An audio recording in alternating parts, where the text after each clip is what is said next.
Hello students, स्वागत है आपका एक बार फिर से कुहू लाइव क्लासेज में।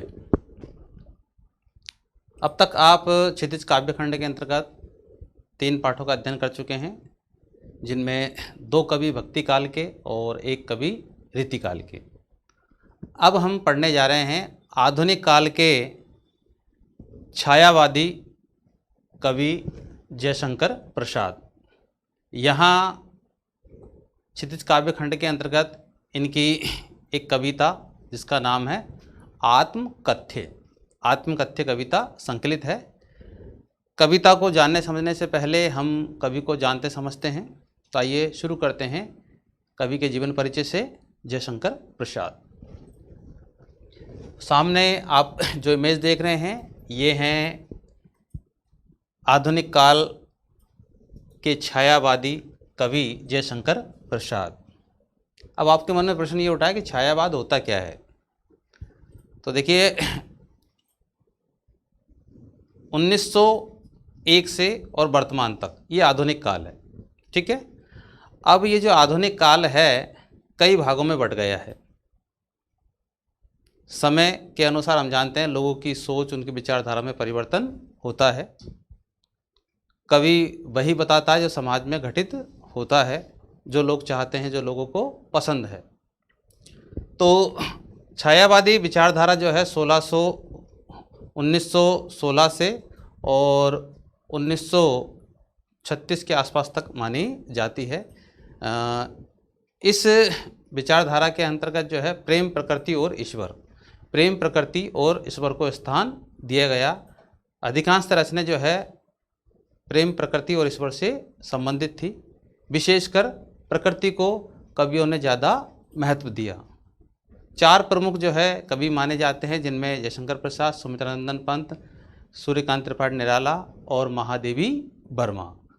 तो ये 4 प्रमुख स्तंभ है छायावाद के। तो जानते हैं हम जयशंकर प्रसाद जी के बारे में। तो देखिए जयशंकर प्रसाद छायावाद के प्रमुख कवि माने जाते हैं।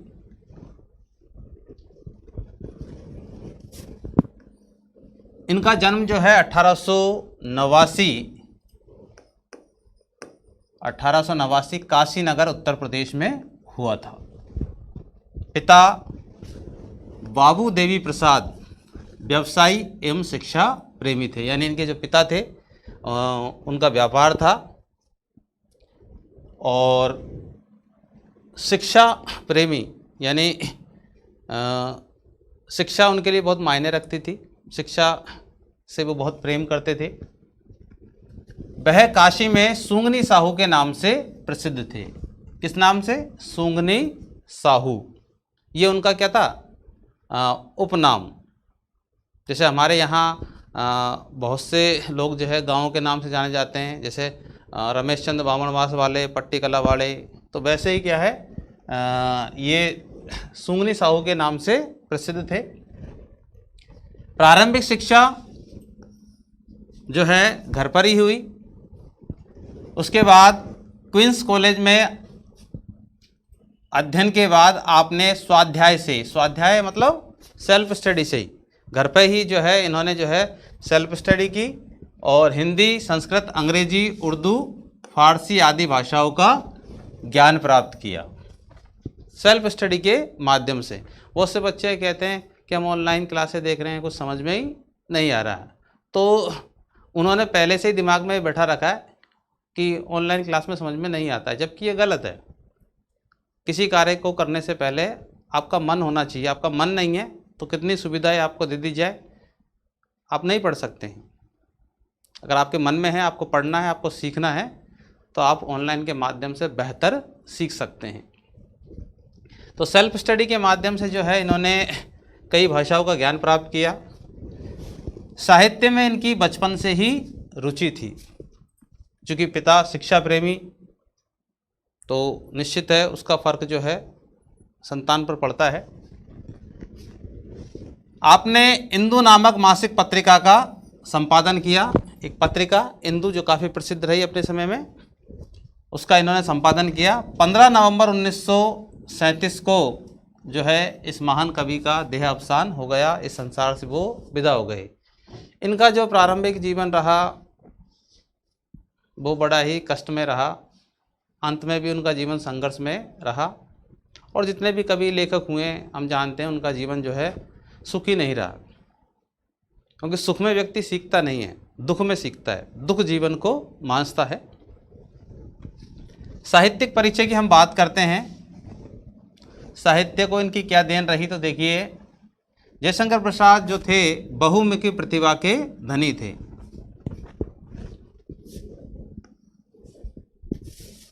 इन्होंने काव्य, नाटक, उपन्यास, कहानी एवं निबंध आदि विधाओं के माध्यम से हिंदी साहित्य को समृद्धि प्रदान की। यानी इन्होंने नाटक लिखे, उपन्यास लिखे, कहानियाँ लिखी, निबंध लिखे, और वे सभी काफ़ी प्रसिद्ध हुए।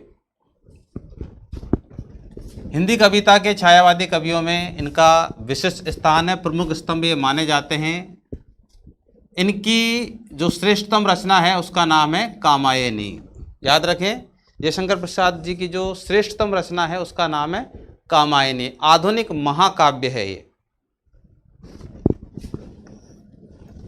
प्रमुख जो रचनाएं हैं, कौन कौन सी इनकी प्रमुख रचनाएं हैं, तो देखिए ये प्रमुख रचनाएं जो काफ़ी प्रसिद्ध हुई। काव्य संग्रह की हम बात करें, कविताओं की हम बात करें, तो देखिए आंसू,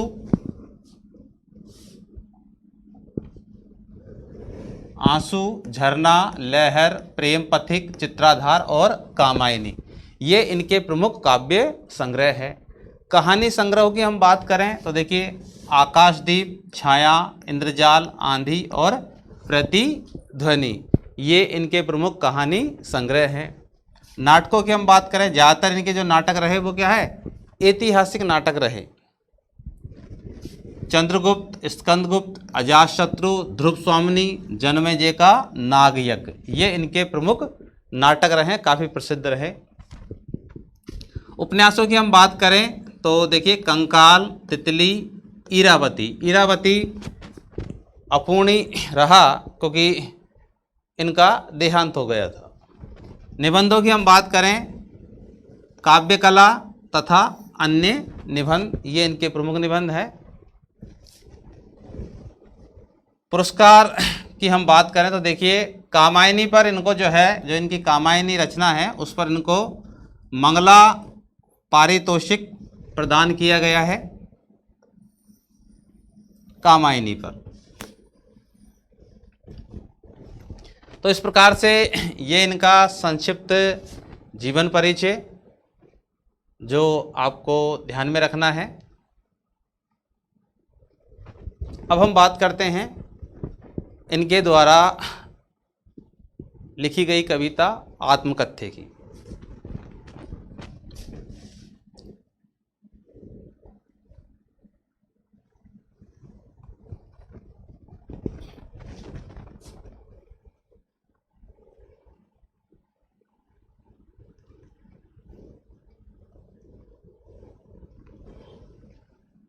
तो देखिए ये जो कविता है इनकी आत्मकथ्य, ये आत्मकथ्य कविता किस प्रकार से अस्तित्व में आई,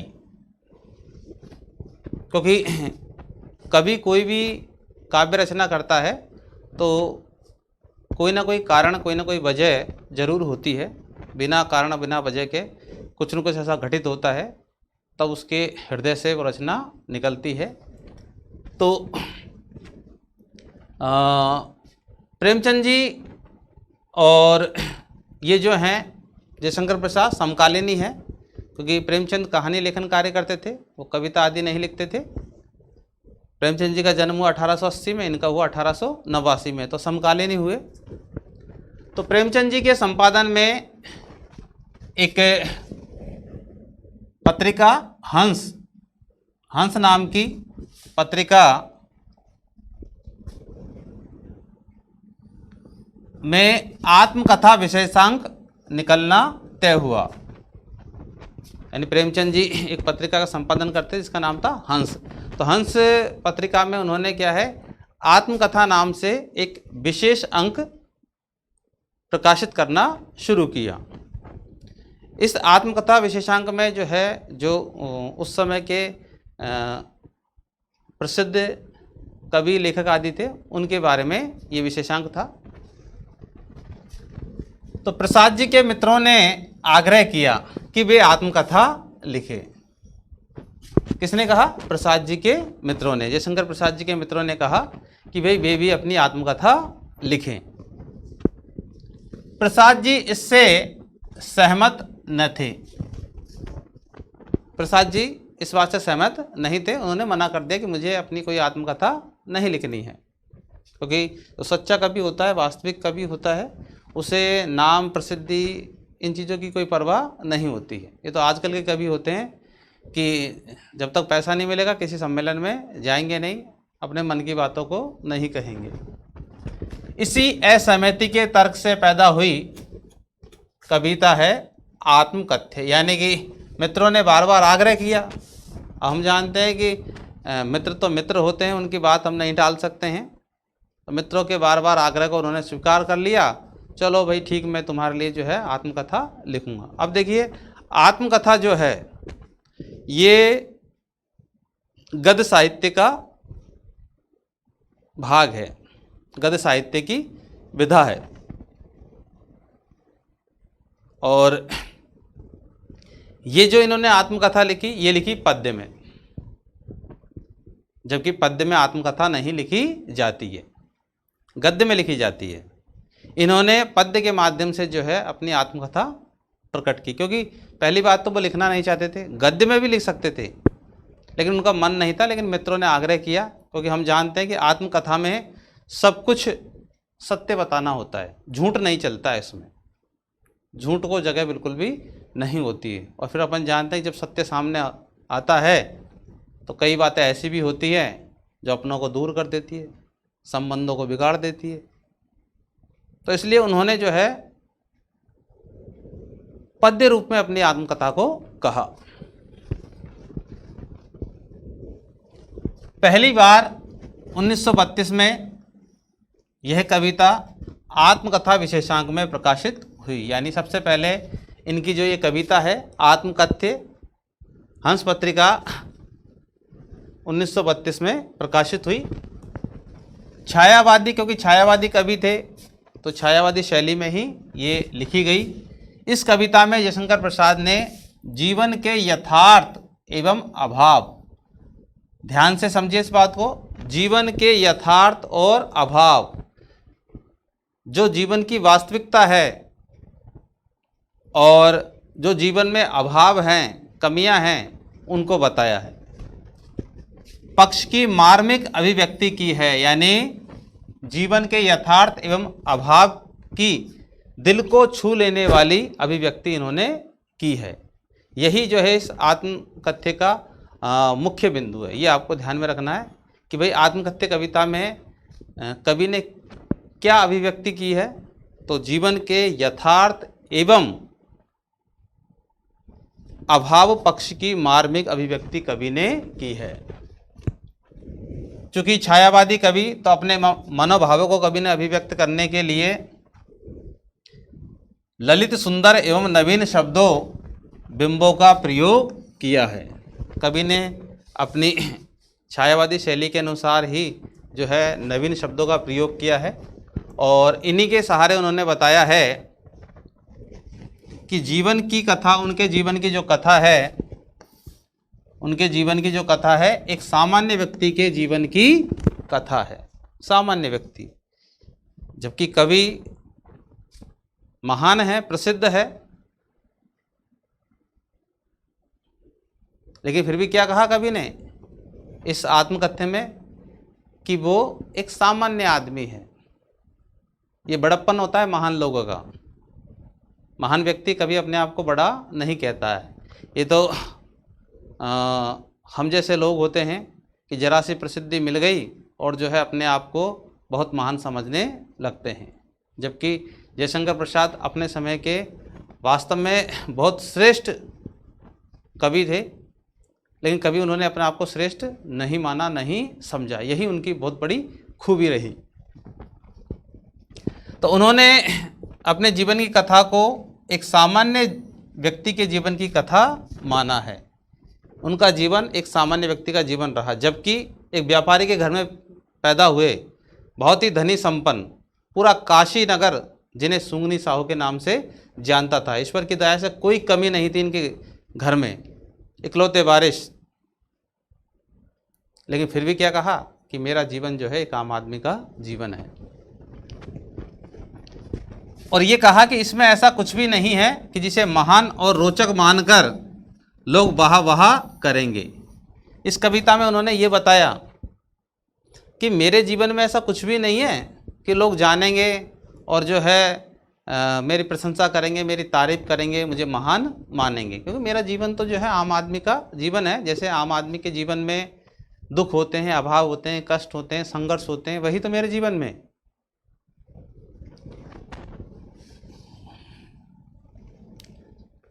सार रूप में कहें तो इस कविता में एक तरफ कवि द्वारा यथार्थ की स्वीकृति है, तो दूसरी तरफ एक महान कवि की विनम्रता। यानी इस कविता को पढ़ने पर हमें पता लगता है कि कवि ने अपने जीवन के यथार्थ को प्रकट किया है और साथ ही साथ कवि ने जो है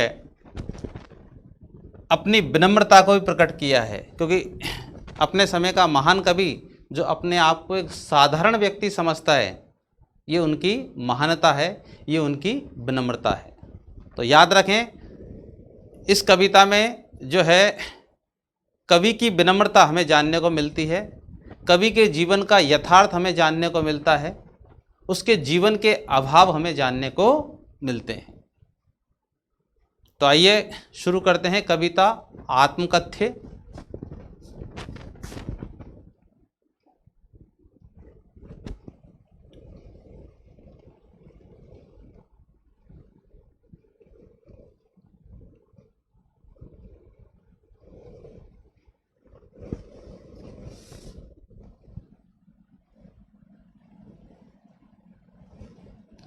कविता का वाचन करने से पहले कविता के संबंध में जो जरूरी आवश्यक बातें होती हैं, इसे हम कविता का शिल्प सौंदर्य कहते हैं, उसके बारे में बता दें कि प्रस्तुत जो कविता है आत्मकथ्य, आत्मकथ्य कविता जो है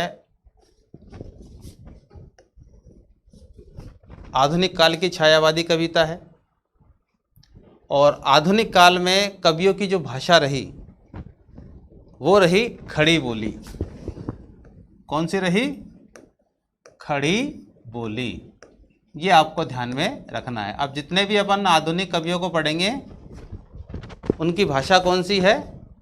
खड़ी बोली। खड़ी बोली हिंदी भाषा का ही एक रूप है, क्योंकि आज ये भारत के एक बहुत बड़े क्षेत्र में बोली जाती है और सभी लोग जो है इस भाषा से अच्छी तरह परिचित है, जान लेते हैं, समझ लेते हैं। तो कवियों ने इसी भाषा को अपनाया है, जबकि इससे पहले हमने जिन कवियों को पढ़ा उन्होंने ब्रज और अवधि में लिखा था, क्योंकि वो उस समय के अनुसार प्रचलित भाषा थी।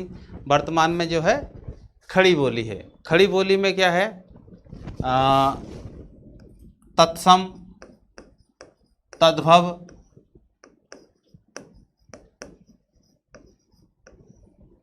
आदि शब्दों का क्या होता है? समावेश होता है। यानी संस्कृत के जो शब्द हैं वे भी, और संस्कृत के उन शब्दों में जो थोड़ा बहुत बेकार हो गया है वे भी, सभी का क्या होता है? खड़ी बोली में समावेश होता है। चूँकि कवि की आत्मकथा है तो आत्म कथा जो है छायावादी शैली में लिखी गई है। इसकी जो शैली है वो है छायावादी। छंद की हम बात करें तो आधुनिक काल में कवियों ने जिस छंद में रचना की वो है मुक्तक छंद।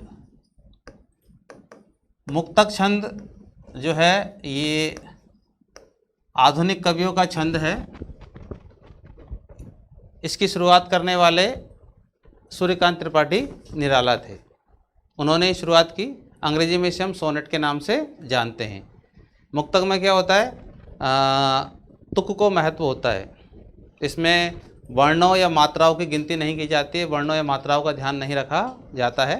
इसमें पंक्तियाँ होती है और जो है पद के अंत में तुक होता है। वही क्या है, मुक्तक छंद है। तो याद रखें, खड़ी बोली है, मुक्तक छंद में है, छायावादी शैली में ये रची गई है। कवि ने अपने जीवन के यथार्थ और अभाव की मार्मिक अभिव्यक्ति यहाँ की है। तो आज के लिए इतना ही। अगली कक्षा में जो है हम कविता का वाचन करेंगे। तब तक के लिए इजाज़त दीजिए। धन्यवाद।